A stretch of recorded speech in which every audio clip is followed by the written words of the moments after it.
And welcome, everybody. It's all about the birds. Johnny Ulecka is joined as always by Chip. Eagles-Ravens recap coming up. What we liked, what we didn't like. Howie Roseman once again. Masterclass with the Hassan Reddick trade. We'll get into that. Now, let's hit the intro. He looks right, he fires, and it's intercepted! It's intercepted! It is intercepted by the Eagles! What a play! Snap. He's back, he's gonna run. He's in! Touchdown! Jalen Hurts! 20. Westbrook takes it.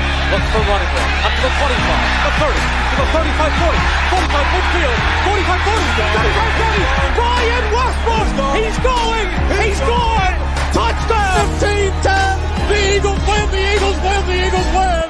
It's all birds, all the time. How about them Eagles? And of course, we are here. And listen, Eagles-Ravens preseason game. We're going to get into it. We're going to talk about what we liked, what we didn't like. I already know what Chip didn't like. We're not going to get too much into that. Maybe we will. So I do want to break down that. Eagles do play tomorrow night against the Patriots. Not really sure we're going to see too much of like the starters just because of the joint practice that they had. So we'll get into a little bit about that. But I want to start off with this preseason game, Chip, because there was, to me, I think there was a lot to like, and it came from a lot of the younger guys. And, you can even go into some of the practices too, the joint practice, seeing, them building off of that. And the main guy I want to bring up is Will Shipley. I really liked what I saw in the young Will Shipley. I can't even talk. Will Shipley kind of, I put a little bit of my reactions from the game, and you know how preseason games you can get the overreactions. We've had a lot of players that have shined in the preseason and done absolutely nothing for the franchise. So yes, you'll have that, but these aren't guys coming out of nowhere. These are guys the Eagles drafted. The Eagles took time to scout them, to get them, to make sure that they are a part of the team. So Will Shipley really surprised me. And it wasn't just like him receiving, because I know he can catch the ball out of the backfield, but it was kind of like the grinded out, the tough yards, between the tackles. I really enjoyed watching that. So, he was one that was a, big time contributor that I really like to see. What was a guy that you thought that was pretty good? One guy that I really enjoy. And Will Shipley, by the way, did a really good job. I think one of the reasons why we noticed that he did a good job was because he was given opportunities. And with preseason, the best thing that you can do is be on the field and stay on the field because you're doing something right and they want to see more of it, which is why the guy that I was blown away with is Trevor Keegan. Trevor Keegan so far surpassed what I thought he was going to be able to do as a rookie already. And again, we drafted him in the later rounds. He was out there. He allowed almost no pressures. He was very highly graded. He played the majority of the game, and he looked dominant. And again, obviously I'm putting the cart before the horse here because we know as far as guard play goes, who most likely will our two guards be. But I think if Keegan keeps playing at that same level and growing at that same level, he could find his way into the starting lineup this season. Yeah, we're going to see. It didn't help Tyler Steen with the couple penalties that he had. And, you saw Nolan and Dickerson, but you saw Steen on the left side and Becton get the start at right guard. So for me, you kind of know where that battle is between those two guys. And, another guy I was pretty surprised that I saw was the right tackle, Darian Kennard. He played the whole game out there, and I thought he was going to be mostly a backup guard, but if he's able to play right tackle, gives you that flexibility to have a guy be able to do that when you have Mekhi Becton playing your right guard position. So he was a guy that, I was interested to watch and see. And of course, it'll be interesting to see how he does in the next two games as well, because those are where you're going to see some of these end of the roster guys potentially able to get a roster spot, get a practice squad spot. So that's going to be interesting the next 2 games watching that. But that was a guy that I was interested in seeing. Another one for me that kind of jumped out, and I'm setting it up for you. Just say him. Go ahead. I'm hoping you're talking about Patrick Johnson. No, I'm not. Okay. Patrick Johnson, who's been on this roster and hasn't really done a whole lot with his time here. He had an opportunity. He made a gigantic play. And again, it's preseason. I mean, we know what we're getting. But for him to still be competing at that level in the fourth quarter and going out of his way to, I mean, he made the play of the game. Yeah. No, that was a really headsy. I thought it was going to be a tie. I'm like, no, if you are trying to bait me into talking about a certain quarterback. No, I'm not. Good. I'll because just, I don't I'll want just to bring it up. I'll just bring it up.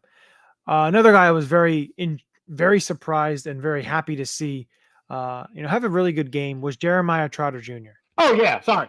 I was expecting to have a good game. So I tried to lay that up for you to talk about him, but I guess I'll be the one to talk about him. But it was really, really awesome to see him make some plays. He had a sack, had 5 tackles. He was able to, cause a little havoc there on defense, and he just looked that he wasn't really out of place, which is great to see with, how his draft stock dropped and his size was a concern and all that. So it was nice to see him make some plays. And, he even topped that off with the joint practice, had a pick. So, he's looking, and that was off of the first team New England offense. So, it's good to see him getting that play because he's gonna, the more and more he plays, the better and better he looks. He's gonna be pushing for some playing time. So that's yeah. And I think the thing with, and we discussed this a little bit already, Jeremiah Trotter Jr. is not his dad. His dad was a buzzsaw, right? Yeah. Jeremiah Trotter Jr. is a little more cerebral, and he's a better thinking man's linebacker. And I think that we saw a lot of that in the first game. There's a reason why he's getting the looks. There's a reason why players like Nakobe Dean aren't getting the same number. I mean, if we're talking about players that were kind of disappointing, Nakobe Dean, James Bradbury, Anais Smith. I mean, Anais Smith wasn't really on my radar too much. Are we going for overreactions yet? You can do whatever you want. Bring it up. Tell you what. Give me 2 players that kind of disappointed you a little bit, and then I'll do an overreaction. Let's scare people. So I gave you the Anais Smith. He was one that kind of disappointed. He was, coming out of Texas A&M, was a speedster, a guy that, punt returner, quick fit, and I don't know if the injury that he had earlier in the offseason is still affecting him. He just doesn't look as quick, kind of looks a little caught in the mud. So, it was a little disappointing to see him the way he played. For me, it's basically all the other tight ends, Alberto and EJ Jenkins, and somebody's got to step up. It's yeah, and you have Grant Calcaterra as the backup there, but I think CJ Uzomah. I don't know what they're going to do there with the tight end 3. You want to see somebody emerge. So hopefully in tomorrow night's game against the Patriots, you see something there. But there's been also a couple injuries. A couple guys have been missing practice. I know Alberto, and I believe he's been in. I think Grant Calcaterra was this missing practice. But I'll tell you what. I mean, I know we talked about this last week with Ross. Apparently, they're very happy with Calcaterra and how he played, and I think he played pretty well in the preseason game. I mean, he didn't blow me away, but none of them do. Actually, another disappointment that I had is the Eagles beat reporters, because somebody let it sneak that they were going to play all their starters and one drive, and everyone got all excited. Oh, we're going to do this. And then to have it snatched away from us at the pregame. I mean, we knew in our hearts all of the starters weren't playing. Now, for Baltimore to kind of move the ball against our starting defense, that was a little disappointing to see, at least on the first drive. But then, I wanted to see the starters. And now we had these joint practices against the Patriots, and I don't know. I think that the preseason has to really mean something. It needs meaningful reps. It has to have meaningful reps for the guys that really do need. Look, I need to see Saquon Barkley take a couple plays in the preseason. He's new to the team. I need to see Jalen Hurts bounce back. I know he's doing phenomenal in the joint practices and in the preseason stuff, but I have to see him in live game action. I think it's going to be a big problem if they come out of the gate slow. Agreed. You know, if you come out very stagnant and very rusty because there was no meaningful reps, and I get the joint practices, but one joint practice, okay. No, and again, you also have a brand new offensive coordinator. Like, you need to get in the rhythm of getting the plays and communicating the plays. It's a new set of language. Yeah. But there's so many nuances when it comes to that. I think the point that you just made of, if they come out of the gate slow, there's going to be a lot of talk. Yeah, as we've seen before. Yeah. No, it's going to be very interesting to see how they come out the first couple of games and how they look offensively. And, you look at the defense, the starters played, I know it was for only one series, the defensive lineman, and, but Vic Fangio, he has the pull to be able to say, hey, I want some of my starters to be playing. I'm not going to sit everybody. And they shouldn't be sitting. The way this team ended last year, they should have played at least one series. Agreed. And I don't agree with this. Let's just sit everybody. And you bring up the injury aspect. You can get hurt in practice too. So, take a look at the Minnesota Vikings. They just get hurt in practice. So it can happen in practice. It's not just because you play in the preseason games that you'll get hurt. But I think they should play. That's just the way that I feel. I think you at least play a series or two in the preseason. I just think you need to work a little bit of the kinks out, work a little bit of rust, get some game, get that atmosphere, that feel. I think that's what the main aspect of it. Right? And again, we continue to mention the fact of Vic Fangio's defense, and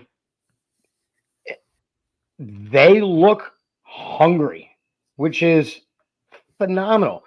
I don't know what this offense looks like. And in all reality, that became our biggest problem at the end of last season, was that the offense became totally predictable and incapable of moving the ball up and down the field. So you know what? Yes, I would like to see the offense on a little bit. Just a little bit. Yeah. It doesn't say much. Here's the thing. It doesn't say much to me that in the joint practice, the Philadelphia Eagles first team, both sides, was able to find success against a very, very bad Patriots team. Yeah. They are going to be a bad team. There is no question in my mind. No, I think you're right. They are going to be a bad team, and they just traded their pass rusher, Matt Judon, to the Atlanta Falcons. So, they're losing key pieces on their team, and they're not going to be very good. And for them, they're rebuilding. They have a young quarterback. For them, but as an Eagles team, you want to be able to dominate and be able to play really well against a team like that, because they aren't better than you and they're nowhere close to you. So we have to make sure we're not playing down to the level of our opponents this year. Yeah. It's just that simple. We got to smash some teams up. Yeah. We need some 2022 in terms of, beating some teams and actually, making it feel good after you win and not be like, oh man, that was a close one. And you're going to have that. I get that, beating them. I want to use the word pulverizing some teams. I want to pulverize some teams, because we talked about this all last season. There were very few, maybe a handful of games, even when the Eagles were on their winning streaks, that felt good. So, every game felt like a struggle. So there's now this isn't Eagles related, but it's NFC East related. I just saw a notification come up, and it's interesting because do you remember last year, the Buffalo Bills game, the defensive tackle, Jordan Phillips, who was talking about Jason Kelce and I don't know, kind of throwing shade at Kelce and stuff like that. And, about the fans and everything. And he had a little bit of some animosity towards the Eagles fans. Well, he signed with the Giants this offseason. And he was just traded to the Dallas Cowboys. So that's I know Kelsey's not on the team anymore. He's retired. But it brings a little bit more into that rivalry. And I just thought it was a little interesting. Just pop through. But speaking of trades, Yes. We have to talk about the wizardry of Howie Roseman. I know you like that term, Mr. Harry Potter yourself. You love your Harry Potter. So, yeah, Hassan Reddick requested a trade. It's going to be interesting to see how it plays out because with Matt Judon just traded to the Atlanta Falcons and wanting a new contract, let's see what kind of a contract he gets. He is 30. He'll be 32 this week, I believe. So, he's a little bit older than Hassan by like 2 years, but let's take a look and see what kind of a deal he gets. But Hassan Reddick requests a trade. He's been in the New York Jets building one time, and that was his press conference. He's been fined a lot of money. And the Eagles are sitting there saying, okay, well, we at the worst, we get a 3rd round pick, not next year, but the year after. So it's you look at it this way. So essentially the Eagles traded Hassan Reddick to the Jets, and they were able to get a Bryce Huff on a contract extension and a 3rd round pick in 2026. Yeah. To a guy they did. I just don't understand the Jets thinking on this. You trade for a guy without having a contract extension already basically ironed out. Yeah. But listen, it's their problem. It is their problem. And look, I really, really like Hassan Reddick. I am a huge Hassan Reddick fan. I'm actually bummed that he's not in Eagles green this year. With that being said, all of the people who are now saying, go ahead and trade back for him. No. I think that the feel of the locker room is in too good of a place right now that would actually, I mean, you're talking about a player who was strictly in it for himself. Yeah, I just think you can't do that. One, because you're not going to give him an extension of what he wants. I just don't see that. You got rid of him so you can sign the rest of your guys you have there. And you also have a young defensive lineman in Milton Williams that's going to need an extension. So, you have guys that you're going to need to re-sign still. I just don't think. I mean, look, if it's between Milton Williams and Hassan Reddick, I'm taking Reddick every single time. Yeah, but also look at the money aspect of it too. Right. If we're just talking, I can only have one, it's Hassan Reddick. So to say that, well, we're not going to go out and get Hassan Reddick because Milton Williams needs to be resigned, that to me doesn't hold water. What I'm saying is that, well, you need to have the money to be able to correct. do it. That's the reason. This team needs to find success, and they will not be able to if there is a contract dispute happening with a player that was traded off of the team only to get put back on the team. I do not see Hassan Reddick rejoining the Eagles. No. And the thing is, what it does is that distraction that would have been in Philly right now and talked about is not here. It is in New York. Away from us. That is fine being over there. But it's the same issue that the 49ers are having with Brandon Ayuk, right? They have a handshake deal in place right now with the Steelers to send him there, but they also have an offer out to Brandon Ayuk to sign him to a long-term deal. Yeah. If he says no, he's going to be a Steeler. That's a lot for both of those franchises, and it's getting a little late in the training camp and preseason to bring impactful new guys in. Yeah, you get to the point where you can do it. But there's like you look at the big news that broke across Eagles wires today. Greg Ward signed with the Colts. That is not an impactful big move. Good luck to Greg Ward. I love that you're reunited with Shane Steichen. But that's not a needle-moving, game-changing move. Well, I did like the move that they did make a couple days ago in signing Caden Stearns, former draft pick of Vic Fangio in Denver. Did 24-year-old. he pass our physical? Yes. Okay, neat. 24 years old, out of Texas. He's been injured, so that's the biggest thing with him. But 6'1", 207 safety. He's unfortunately he's only played 6 games the last 2 years, so that's the tough part. But in 2022, in 5 games before he got hurt, he had 2 interceptions, 21 tackles, and then the year before that, in 15 games, he had another 2 interceptions. But if he's able to be healthy, and you're able to get this guy, this could be an absolute steal.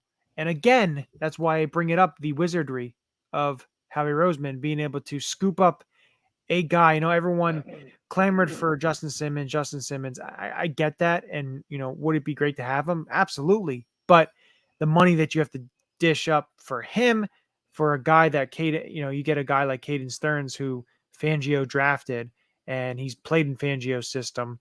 Right. You take the chances, basically, is what I'm saying. Yeah, I mean, he's going to get some looks this preseason, and we'll see if he can make the team. We'll see if he's healthy. We'll see if he's the guy. Overreaction Wednesday. Are you ready? Go right ahead. Johnny, do the Philadelphia Eagles have a kicking problem? Why is that? Jake Elliott missed 2 kicks. Better to get it out in the preseason than the regular season. And then he comes back and nails the game winner. Yeah, they were ugly. Yeah, it's preseason. Doesn't make me feel real good. But I'm not ready to call Angelo and say we have a kicking problem. That's on today's 94 W1 poll. Well, he's not on the radio anymore, thank God. So that's why I'm not calling him. We don't have to worry about that. All right. Hypothetical before we continue down your list of things. You mentioned the Vikings. Yeah. The Vikings just suffered a catastrophic loss. I think that J.J. McCarthy had some real potential to put up some stupid big numbers. I think he's overrated, but again, just because of who's on the offense with him. I mean, remember, look at who else looked good in that offense. Kirk Cousins looked good in that offense. I mean, it's pretty easy to look good in that offense. Because Justin Jefferson is a straight up monster. Would you, GM Johnny, entertain offers for Kenny Pickett to the Vikings? Well, unfortunately, I don't think that they're going to do that because they have Sam Darnold. So they have a veteran like a Kenny Pickett type in Darnold. Oof. I didn't like that sentence at all. I'm just saying, I don't think they are one that's going to entertain that. Hey, if they come calling, absolutely. Here you go. There he is. Because then that would get your boy. Because the real quarterback number 2 will be in there. Right, because right now the quarterback room is as follows: Sam Darnold, Nick Mullins, and Jaron Hall. Sounds like a whole lot of mediocre. Tanner McKee, I want to see with the second team. Oh, God. I'm just saying, give him an opportunity instead of Mr. Captain Checkdown, Kenny Pickett.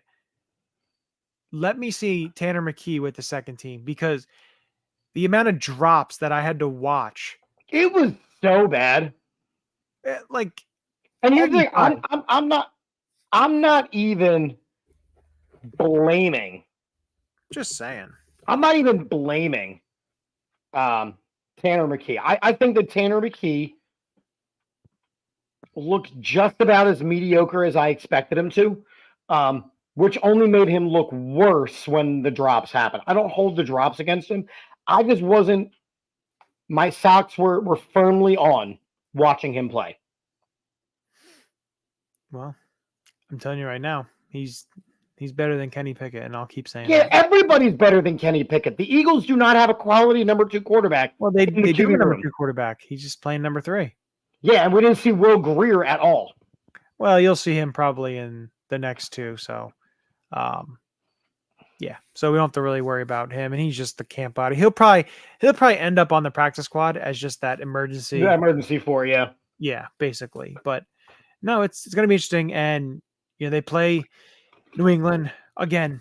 let's see what the rookies can do. I know not really no starters are going to be playing, but I want to see what some of these rookies can do. And, Johnny Wilson, I know he didn't really have a great game, but him blocking is really fun to watch. Okay. Can we just discuss something real quick? Go ahead. I really like Johnny Wilson. I think that he does have a really good name. Wilson, yeah, sure. I don't think so. The first name. I know, dude. Come on. No, I know. I do not want to spend even 30 seconds this season discussing the blocking ability of wide receivers. Because if you recall, I think it's different when the guy's 6'6", 235 pounds. If you recall, JJ Arcega-Whiteside. Some names I wish we didn't have to say anymore, and you have to bring him up. Was on this roster because of how great of a blocking wide receiver he was. If that is the career trajectory of Johnny Wilson, I will be very, very upset. Well, you always have to bring up these guys, and which means who I'm going to bring up because it's going to be the third week in a row. The Steve Everett lookalike, Nick Gates. Especially. He doesn't even wear gloves. That is nuts. He's a psycho. No gloves or wrist tape or anything. And he's a psycho. Ross pointed it out. Yeah. It down. He goes, I can't understand how he's not wearing any gloves or any wrist tape or anything. And that's just dude's a psychopath. That is crazy. Well, because we've learned that offensive linemen, when they have gloves, they have to fix them. Jamal Brown, mid-play. Yeah. Fix them while you're looking the wrong way. That was the single, here's the thing, right? So I've witnessed some bad games during my Eagles fandom. And Winston Justice was probably the worst, right? That game. Yeah. Oh, yeah. But the remaining part of my life, as an Eagles fan, I will always know the name Jamone Brown for being the single worst individual Eagle I have ever witnessed. Well, the best part about it would be hard to beat it. The best part of it after was him and fellow Louisville Cardinal Lamar Jackson after the game being all smiles and everything. And I think, didn't he get cut like the next week? Yeah, because he broke a team rule. He was sneaking girls in or something. No, I will always remember Jamone Brown because here I am watching this play and I went, hold on a second. Teal, rewind it. Because, live TV, we can rewind it. And there I am with my phone recording it. Him fix it. I'm like, he fixed his glove. And I posted on Twitter and that went absolutely viral and I didn't watermark it. I was about to say, did you learn your lesson? What's your lesson that you learned with that? Watermark the crap out of stuff. Yep. You always got to do that. Right in the middle, too, so they can't crop it out. Yeah. Well, you live and you learn. Blew my mind. I didn't think I saw what I saw, and then I seen what I saw. I like that. So, before we head out, we forgot to do it last week. We need to do it this week, and because it's back, with football season back, we have to say stuff that we're going to wind up being wrong. Okay, cool. Which brings us to this fun little segment. It's time for the Ulecka Locks of the Week. Who's your lock? And the Ulecka Locks, as always, it's back. And we're going to give a prediction that's probably going to be wrong, but we're going to tell you to lock it in. And when it's wrong, we'll let you know. But I think this year we definitely have to keep our record. Yeah, for the full season. And are we doing the pick'em again this year? I don't know yet. Maybe we can get that started. We still have time, so that's I enjoyed that. I definitely do that. So this week for you, the Ulecka lock, I'm going to go with Tanner McKee is going to outperform any of the other Eagles quarterbacks that play. So if Kenny Pickett only plays a series, that really isn't fair. So Tanner McKee is going to be the best quarterback that plays. But that's no, that plays in general for both teams. He's going to outperform anybody that takes the field. so. Here's my problem with your lock. It is not quantifiable. Why isn't it? Because it's an eyeball test. It's an opinion. All right. Tanner McKee's going to throw 2 touchdown passes. Fine. Love that. My Ulecka lock is also on the Tanner McKee train. Tanner McKee will throw 2 interceptions. Okay. We're bound to be both wrong. It'll probably be he'll go 1-1. He'll go throw 1 touchdown and 1 pick. I think that he's going to get more opportunities this week. Again, I don't think very much of the Patriots, even their first team defense. But I could see McKee forcing it a little bit to try to climb the depth chart. I could see it. No, absolutely. I could see that. But, we'll see. We'll see what happens. I'm interested to see what goes down tomorrow. I love the preseason. So no matter what it is, I like to see these young guys stepping up, see what some of the rookies can do, and just, get you closer to the season. So that's what. Speaking of stepping up and seeing what the rookies can do, can we wrap with the conversation real quick about Quinyon Mitchell? Yeah. Because we have not mentioned him once this show. No, we could absolutely talk about Quinyon. I was very, very impressed by his coverage skills, by his closing speed. I wasn't as impressed with his catching. That's something that he's going to need to work on, obviously. That's why he's a corner and not a receiver, right? And that's you heard them say, like, oh, listen, you're leaving money on the field. 100%. But I was very impressed with how quickly he acclimated to NFL speed. Yeah, no, he looks fluid. He looks really good. And for him to go in and play the slot and stuff, I love to see it because you see what he can do, and it just gives you that. Like, I know Slay's 33. He's getting up there. He's not much left. But when you look at the room they have, and then a guy like Quinyon, he can play the slot. He's playing there. And I thought the greatest thing was this. When Vic Fangio was talking earlier this week, I think it was earlier this week, press conference, speaking about the slot corner position and how it differentiates from corner, the nickel corner he was talking about. And he had, like, his explanation of it was great because he talked about the older defense is you played a 4-3. You had 3 linebackers. Well, now there's no more 3 linebackers. There's a nickel. So the responsibility of the nickel is basically like another linebacker, which, and you really think about it. While also playing corner, which makes a lot of sense. And it's great breakdown when you take a look at the old style defense and how it was played in the positions on the field and the way it's kind of evolved. But the nickel corner slot area, it's essentially you're like another linebacker, but a really small linebacker having to cover the slot, having to cover potentially a tight end, a running back. It depends on what your, what your duties are and your responsibilities. Your duties. I know you like that, but your responsibilities on the field. So I thought that was. And listen, it's a big duty. Yeah, big. But watching him play, the game isn't too big for him. Like, you see that, and you even see it in practice when they talk about it in practice. We have to temper expectations because, again, what we saw in the preseason game was just that. Like, he was playing against the second team offense. But what I like about Quinyon Mitchell is who he's practicing against. Yeah. I mean, he's going against A.J. Brown. He's going against one of the most fluid route running wide receivers I've seen in a long time.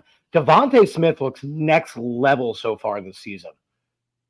And Quinyon Mitchell's going against him too. So he's practicing against the best, which means when it comes time to play against some of the top tier receivers in the NFL, he's already done it. Yeah. So, yeah, it was great to see him, and it was great to see Cooper DeJean in practice too. So you're getting those guys back. So it's good to see you don't have too many injuries. Some guys are banged up, and you're going to have that in camp. But we'll see what the game brings. We'll see if our Ulecka locks hit. We'll see you guys next week. But with that, as we always end it, go Birds. Go Birds. This is Matt Ware. Hey, for all the Eagle content you need, go follow All About the Birds. They do a damn thing. Check them out. Hey, Eagles fans, I may be in Tampa, but I know where to find the best Eagles content out there. Check out my friends at All About the Birds. Philadelphia, what's up? This your boy Freddie Mitchell, a.k.a. Fred X. It's all about the bird. All birds all the time. All birds all the time. All About the Birds provides you with weekly analysis, game recaps, informative interviews, and it's all birds all the time.